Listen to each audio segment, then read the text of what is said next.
ओम शांति। भगवान ने दुख देने के लिए आपको ही क्यों चुना है, क्या आप जानते हैं? बहुत से लोग आज दुखी हैं, परेशान हैं, तकलीफ में हैं और बहुत से लोग ये कहते हैं कि आखिर भगवान ने मुझे ही इस दुख के लिए क्यों चुना है। बहुत लोगों के मन में सवाल आता है और सभी यही कहते हैं कि मैंने तो किसी का बुरा नहीं किया है, मैंने तो किसी के साथ कभी गलत नहीं किया है, ना किसी को दुख दिया है, फिर आखिर भगवान मुझे इतना दुख क्यों दे रहे हैं? क्या आपके मन में भी किसी भी कंडीशन में ये प्रश्न आता है क्या? तो आप सभी के लिए वीडियो है। अगर आपके मन में भी ऐसा सवाल आता है तो इसका जवाब आपको आज मिल जाएगा। और ऐसी परिस्थिति अगर आपके साथ बनी हुई है कि आपको बहुत दुख है, दुख की फीलिंग आती है, कभी आपने किसी के साथ बुरा नहीं किया है और फिर भी आपको बहुत दुख आ रहा है, दुख कहीं ना कहीं से, चाहे संबंधियों से या किसी भी प्रकार से आपको दुख मिल रहा है, तो उस दुख से आप कैसे बाहर आएं, वो उपाय भी आपको आज बताएंगे। तो देखिए, आपने अगर किसी को तकलीफ नहीं दी है और फिर भी आपको दुख मिल रहा है तो इसको बोलते हैं कार्मिक ट्रॉमा। कार्मिक ट्रॉमा का मतलब होता है सदमा लगना, झटका लगना। जब आप किसी बहुत भयंकर कार्मिक पीड़ा से गुजरते हैं तो कोई ऐसी तकलीफ जिसका अंत ही समझ में नहीं आता आपको कि आखिर इस तकलीफ का अंत कब होगा, और आप अपने आप से भी बहुत परेशान हो जाते हैं। जो पीड़ा है, जो दर्द मिला हुआ है, जो तकलीफ़ है, उससे भी बहुत परेशान हो जाते हैं। क्या आखिर इसका अंत कब होगा? आप दर्द पर दर्द फैन झेले जा रहे हैं और उस तकलीफ़ का अंत नहीं हो रहा है, और आप कहीं ना कहीं आपके मन में सवाल आता है कि आखिर भगवान मुझे इतना दुख क्यों दे रहे हैं। आपका मन तकलीफ़ से उभरने की बजाय, उस दुख से बाहर आने की बजाय और उसी शोक में लगा हुआ होता है। जो झटका आपको लगता है दिमाग में, उसे समझ भी नहीं पाते हैं कि आखिर ऐसा क्यों होता है। तो ऐसे बहुत सारे लोगों के मन में ऐसे सवाल आते हैं, बहुत सारे लोगों की लाइफ में ऐसा हो रहा है।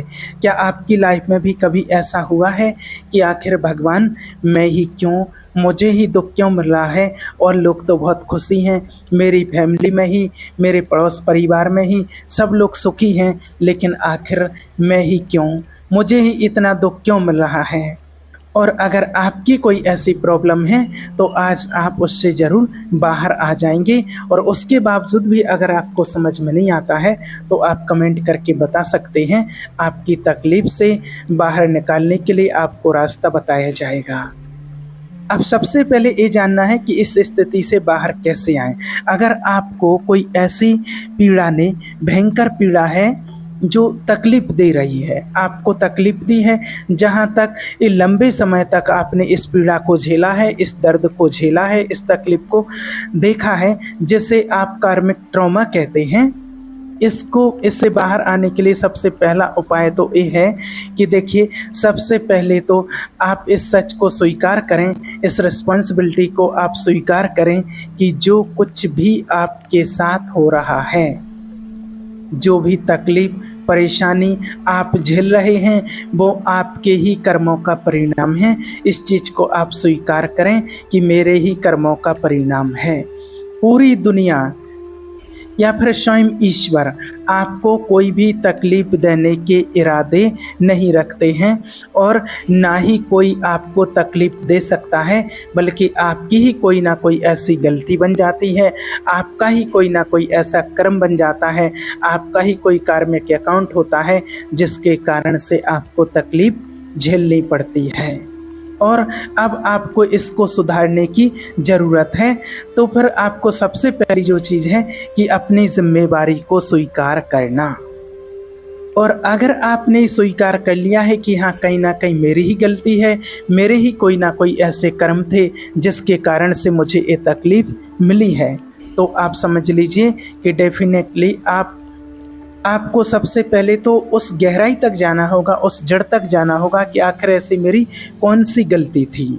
और जब आप अपने जीवन को यहाँ पर चेक करते हैं कि मैंने इस टाइम वर्तमान में इस जन्म में कोई ऐसा कर्म नहीं किया है जिसके कारण मुझे इतनी बड़ी तकलीफ मिल रही है, या जन्म से ही आप बहुत लंबे समय से इस तकलीफ को झेलते आ रहे हैं, तो ज़रूर ही फिर आपका कोई पूर्व जन्म का ऐसा कार्मिक अकाउंट, कोई ऐसा कर्म रहा हुआ है जिसके कारण से आपको अभी ये तकलीफ मिल रही है। तो जब आप स्वीकार कर लेते हैं कि किसी ना भगवान की गलती है ना किसी इंसान की, सिर्फ मेरी ही गलती के कारण मुझे ये तकलीफ मिल रही है, तो पहली स्टेप दूसरी क्या करनी है, आपने अपने कर्मों के वेश को, कारण को जाना कि मेरा ही कोई ना कोई कर्म ऐसा बना है, ऐसा कारण बना है जिसके कारण से मुझे ये तकलीफ मिलती है।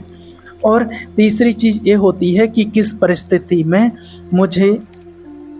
मैंने ऐसा कोई कर्म किया, किस परिस्थिति में मैंने कर्म किया और जो मुझे ऐसी तकलीफ़ मिली है, मैं ये तकलीफ़ झेल रही हूँ, ये तकलीफ़ में झेल रहा हूँ, जो मुझे एक कष्ट मिल रहा है। जब आप इस चीज़ को स्वीकार कर लेते हैं तो काफ़ी हद तक आपकी परेशानी कम होने लगती है, क्योंकि जब तक हम दूसरों पर उंगली उठाते रहते हैं कि इसके कारण से, इसकी वजह से, सामने वाले की वजह से मुझे तकलीफ़ मिल रही है, तो वो तकलीफ़ और बढ़ती जाती है।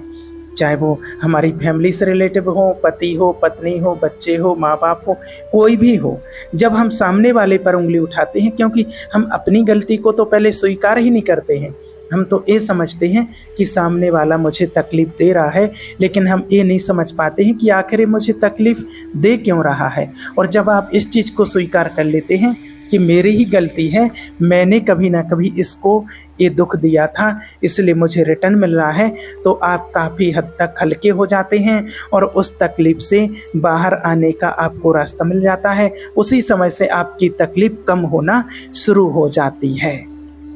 और सबसे पहली बात तो आपके अंदर से एक शिकायत भाव ख़त्म हो जाएगा, जो आप शिकायत करते थे कि इसके कारण से, कि मेरी समस्याओं के लिए कोई और दोषी नहीं है, इसके लिए मैं खुद ही दोषी हूँ।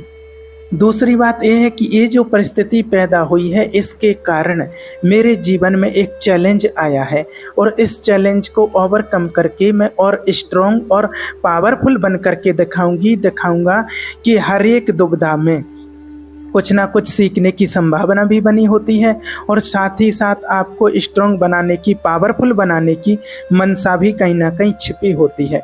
तो कोई भी ट्रॉमा, कोई भी तकलीफ़ आपको ऐसे ही नहीं दी जाती है। ये आपने स्वीकार कर लिया कि वास्तव में एक ये ब्लेसिंग है, और जिस समस्या से आप गुजर रहे हैं ये आपको स्ट्रॉन्ग बनाने के लिए है, आपको पावरफुल बनाने के लिए है। तो आप अपने आप को हिम्मत देते हो, आप अपनी पीड़ा को मिटाने का प्रयास करते हो, और आपकी इस लर्निंग से आप अन्य लोगों को भी अब सलाह दे सकते हो कि कौन सी गलती आपको नहीं करनी चाहिए, और इस गलती के कारण मैंने कौन कौन सी तकलीफ़ झेली है और क्या क्या समस्याएं हमारे जीवन में आती हैं। तो आप दूसरों को भी सलाह दे सकते हैं कि आपको भी ऐसी कोई गलती नहीं करनी है, क्योंकि इसका फल नहीं तो आपको आगे चल कर के भोगना पड़ेगा। और फिर इस समस्या से बाहर आने के लिए आपको प्रयास करना है। आप अपने को अफर्मेशन दीजिए, अपने मन के पैटर्न को चेंज कीजिए कि अब मैं किसी परिस्थितियों का गुलाम नहीं हूँ। अब मुझे जो झेलना था मैं झेल रहा हूँ, लेकिन मेरे मन में कोई गिल्ट नहीं है, कोई दर्द नहीं है। अब मैं अपने आप को बदलने के लिए तैयार हूँ। अब मैं अपनी परिस्थितियों को कंट्रोल करने की स्थिति में आ रहा हूँ। इसके लिए आपको डेफिनेटली आप परमात्मा, गॉड, ईश्वर, जिस रूप में भी आप उनको मानते हैं, आपको उनकी शरण में समर्पित होना पड़ेगा, और अपनी गलतियों के लिए आपको परमात्मा से माफ़ी और प्रार्थना जरूर करनी ही चाहिए। जब आप परमात्मा की शरण में समर्पित होकर के और एकदम सरेंडर कर देते हैं और परमात्मा से माफ़ी मांगते हैं, दिल से माफ़ी मांगते हैं, और आपको ये स्वीकार करना चाहिए कि हे परमात्मा, मन वचन कर्म से अगर मैंने कभी भी जाने अनजाने में अगर किसी को दिल दुखाया हो, किसी को दुख दिया हो, तो मुझे माफ़ किया जाए। और सुबह उठ करके आप अगर हो सके तो ब्रह्म मुहूर्त का जो समय होता है वो बहुत ही अच्छा समय होता है। ब्रह्म मुहूर्त यानी 3:30 से 5 बजे के बीच आप उठ करके और परमात्मा से ये प्रार्थना रोज करें। 21 दिन तक आप करेंगे और आप देखेंगे कि 21 दिन में आपकी तकलीफ से कितना अच्छा आपको फील होता है। वो तकलीफ आपकी धीरे धीरे समस्या आपकी ख़त्म होती जाएगी। और अगर आपने 21 दिन तक ये अफर्मेशन कर लिया, भगवान से माफ़ी प्रार्थना दिल से आपने मांग ली, और जो आत्मा आपको दुख दे रही है तो मन ही मन परमात्मा से माफ़ी मांगने के साथ उस आत्मा से आपको माफ़ी मांगना है कि जो भी आपके पति हो, पत्नी हो, बच्चे हो, कोई भी संबंधी हो, कि मैंने जो भी आपको मन वचन कर्म से किसी जन्म में कैसे भी आपको दुख दिया है, तकलीफ़ दिया है, तो मुझे माफ़ कर दो। मुझसे गलती हो गई थी और आगे से ऐसी मैं कोई गलती नहीं करूँगा। और दिल से उस चीज़ को आपको स्वीकार करना है और बिल्कुल वैसे ही माफ़ी मांगनी है कि जैसे हम सामने वाले से सामने होकर के माफ़ी मांगते हैं। तो वो चीज़ उस व्यक्ति तक पहुंचती है, उस आत्मा तक वो वाइब्रेशन पहुंचती है और वो आपको माफ़ करती हैं। और जब आप रोज़ ऐसा करेंगे तो आप खुद फील करेंगे, आपको अपार शांति का एहसास फील होगा, जो शांति शायद आपने कभी इस चीज़ का एहसास किया नहीं होगा।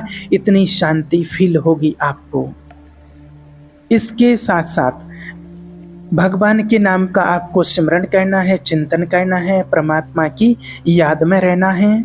और आप चाहें तो नाम जप भी कर सकते हैं इसके लिए, क्योंकि परमात्मा के ध्यान से, परमात्मा के नाम के जाप से पाप का बीज ही नष्ट हो जाता है।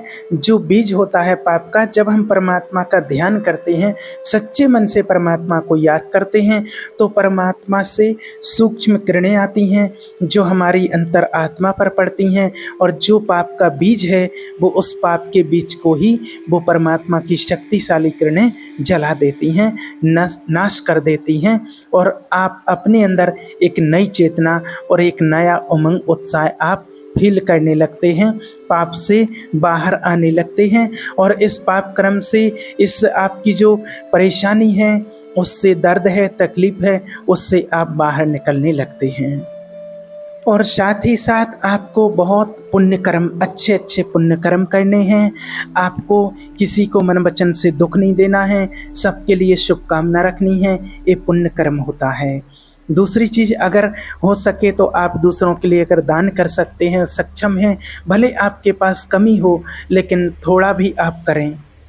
और मान लीजिए अगर आपके पास धन की कमी है जैसे, और आपको पता भी लग चुका है कि किस कारण से धन की कमी है, और उस कारण से आपको अब धन का सदुपयोग करना है, और आपके पास जो भी धन आता है, जो भी आपकी इनकम है, उसमें से आप छोटा सा अंश मात्र ही लेकर के थोड़ा सा आप किसी ज़रूरतमंद को आप दान करें। कोई बेसहारा छोटे बच्चे होते हैं तो मन उनको पैसा ना, ऐसे लोगों को पैसा ना दें जो गलत उपयोग करते हैं, वो भी सोच समझ करके उनको कोई खाने की वस्तु दे दें, उनको कोई भोजन करा दें। आपके दरवाजे पर कोई आया है, भोजन करा दें, या उन किसी को कोई खाने की वस्तु दिला दें तो वो खाएगा। और लेकिन अगर पैसा देते हैं तो हो सकता है कई बार कोई गलत उपयोग भी कर लेता है, इसलिए आप उनको कुछ ना कुछ खाने पीने के लिए दे सकते हैं। कोई दुखी है, तकलीफ़ में है, जैसी तकलीफ़ आपने देखी है, इस प्रकार की कोई तकलीफ़ में है, तो आप उससे बात करें, उसको राय सलाह दें, उसको सही मार्ग दिखाएं, उसको उमंग उत्साह दिलाएं कि आप भी इस तकलीफ़ से बाहर आ सकते हो। ऐसा करने से आपके पाप और आपकी नेगेटिविटी नष्ट होने लगती है और आप रिकवर होने लगते हैं। और एक बात कि जो भी आपको इस घटना से सीख मिली है और उसको आप दूसरों तक पहुंचाएं, और उसमें आपको बहुत हिम्मत आएगी, सामने वाले को हिम्मत दिलाएं। जैसे आप इस घटना से, इस दुख से बाहर निकले हैं, तो सामने वाले को भी आप वही उमंग दिलाएं, हिम्मत दिलाएं। जब आप ऐसा करते हैं तो आपके अंदर एक और नया उमंग, उत्साह अंदर से आता है, और इससे बहुत अन्य लोगों को लाभ मिलेगा। बहुत लोगों को दुख से, पीड़ा से बचाया जा सकता है, क्योंकि बहुत लोग दुखी हैं और उनको रास्ता नहीं मिलता है, और कहीं ना कहीं से अगर ये रास्ता मिल जाता है आपके द्वारा तो आपके लिए बहुत दुआएं मिलती हैं, वो लोग अंदर से बहुत दुआएं देते हैं। इसलिए आपको ये प्रयास भी ज़रूर करना है और इस प्रकार से आप अपने दुख से, तकलीफ से बाहर आ सकते हैं। ओम शांति।